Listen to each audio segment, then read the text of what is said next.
ये कथा है क्या? ये कथा अमृत है भैया। तब कथामृतम तप्त जीवनम, ये तपते हुए जीवन में क्या है? ये अमृत का काम करती है। ये अमृत है, ये अमृत है। इसलिए इसको जी भर के सुनना चाहिए और जो कुतर्की होते हैं उनसे बचना चाहिए। हमारी लखनऊ में कथा थी तो हम वहां गए,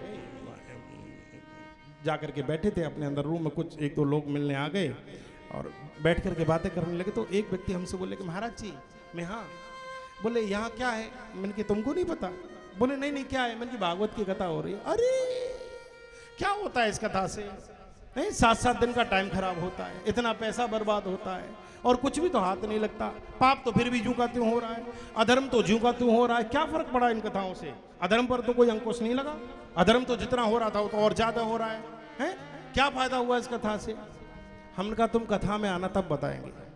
जैसे ही कथा शुरू हुई हम मंच पर आए, बैठे तो सामने सोफा पे वो हमें दिख गया बैठा हुआ व्यक्ति। मैंने कहा यही था जो कह रहा था।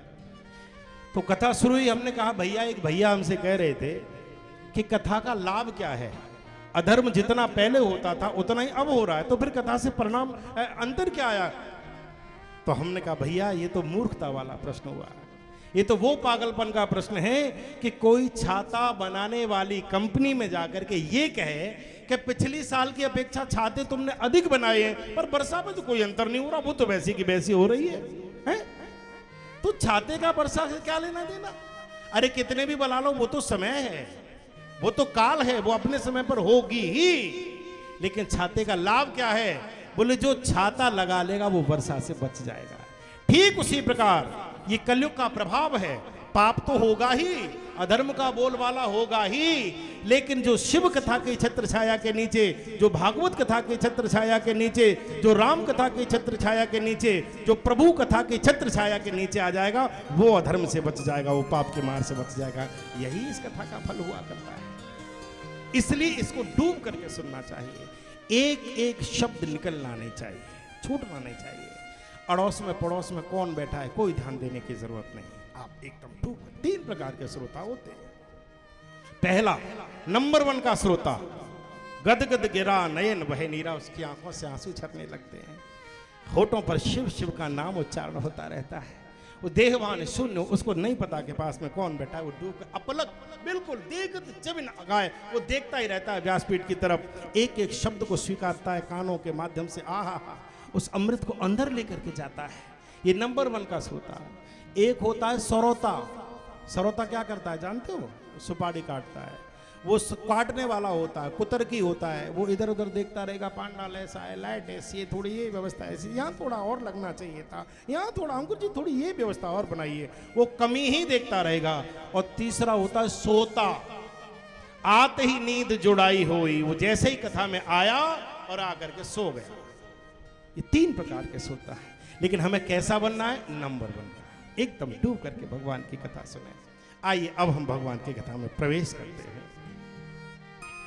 ये कथा सबसे पहले किसने सुनाई और किस किस को सुनती गई, किस किस को परंपरा से मिली, इसका हम जरूर दर्शन करें। सर्वप्रथम भगवान शिव ने पराम्बा जगत जननी भगवती पराम्बा आहा पार्वती मैया को सुनाई।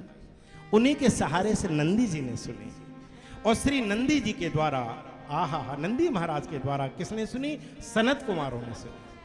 और सनत कुमारों ने श्री वेदव्यास जी को सुनाई, वेदव्यास जी ने श्री सूत जी को सुनाई, सूत जी ने सौनकादिक ऋषियों को सुनाई।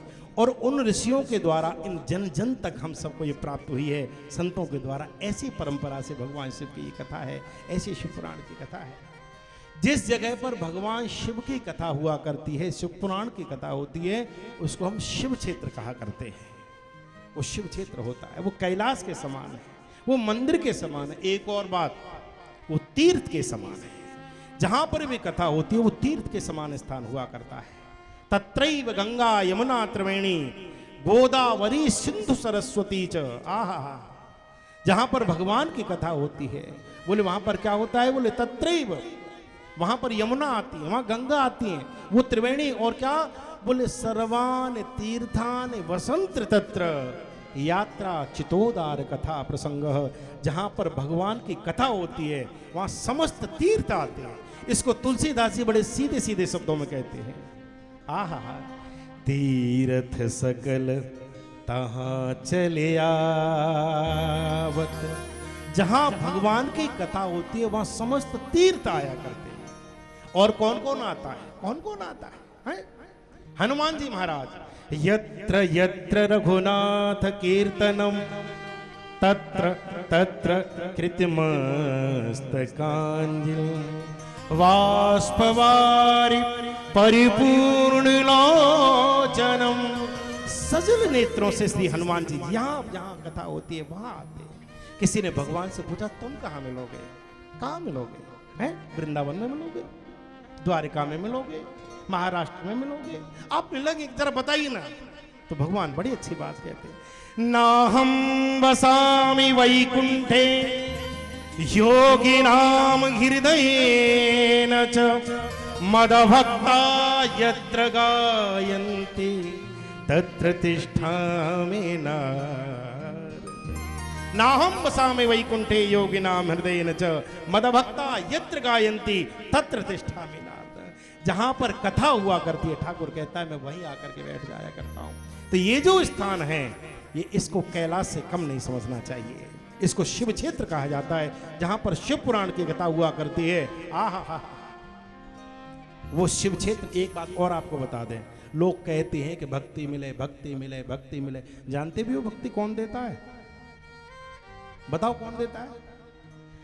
सबके डिपार्टमेंट हैं, कोई कुछ देते हैं, कोई कुछ देते हैं, कोई कुछ देते हैं। जानते हो शंकर जी का क्या डिपार्टमेंट है? हैं? अगर भक्ति देने वाला कोई है तो केवल शंकर जी हैं। उनकी कृपा से ही भगवान की भक्ति मिला करती है।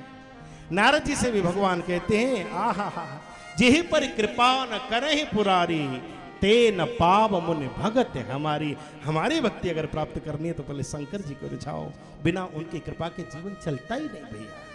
ऐसे भूत भावन भगवान शिव की इस परम मंगलमयी कथा में हम लोग प्रवेश करें। बड़ी सुंदर कथा है, बड़ी अद्भुत कथा है। आइए इसका दर्शन करें।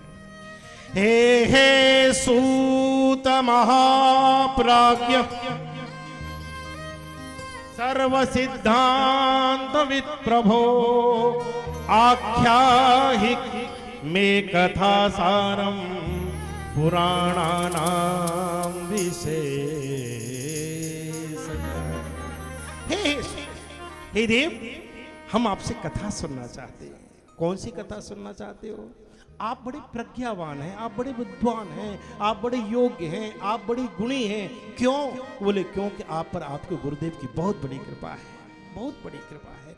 और आख्या ही में कथा सारम। हम आपसे कथा नहीं सुनना चाहते। बोले फिर? बोले कथा सारम, कथा का सार सुनना चाहते हैं। कथा का सार क्या है और कथा क्या है? हम जितने भी बैठे सब कथावाचक हैं। हम जितने भी बैठे हैं और हम सब कथा कहते हैं। हमारी कलकत्ता में कथा हुई थी तो हम वहाँ गए थे, तो वहाँ लोग नॉर्मल बात करते हैं तो वो कहते हैं कथा बोलवो। मतलब हम लोग कहते हैं अपनी बात बताओ, वो लोग कहते हैं कथा बोलवो, यानी बात करना, जो भी अपने विषय में बताना वो कथा ही है। तो कथा सारम और कथा कैसी है? आपके पास कोई आके बैठे, हम जैसे किसी के घर गए और हमारा बड़ा स्वागत किया, बड़े प्यार से बैठे, तो व्यक्ति सबसे पहले यहीं से शुरू होता है, महाराज जी सब कुछ ठीक है, फैक्ट्री अपनी बहुत अच्छी चल रही है, 4-5 बंगले हैं, महाराज जी 10 गाड़ी है हमारे पास, इतने नौकर काम कर रहे हैं हमारे पास, इतना ये इतना वो पूरी दुनिया की बात करते रहते हैं। ये भी आपकी है, ये भी आपकी है महाराज जी, ये भी आपकी है। व्यक्ति अपनी बढ़ाई में लगा रहता है, अपनी बढ़ाई में लगा रहता है। आप किसी से भी चर्चा करेंगे वो घुमा फिर आके जिसमें रमा हुआ है वो उसी की बात करेगा, वो उसी तरीके की बात। सट्टे वाले से बात करके देखो, वो जब भी कोई बात करेगा घुमा फुमा के वहीं लेकर के आ जाएगा। चोरी वाले से बात करके देखो, वो घुमा फिरा करके वहीं लेकर के आ जाएगा आपको। आप किसी और से बात करो, बिजनेस वाले से, वो उसकी बात लेकर के आएगा। सब व्यक्ति जिसमें डूबा है वो उसी की कथा करने लगता है, उसी की बात करने लगता है। लेकिन कथा का सार क्या है? बोले कथा का सार तो केवल जिससे परमात्मा के प्रति प्रेम जागृत हो जाए, वही कथा का सार है, और कोई सार नहीं है।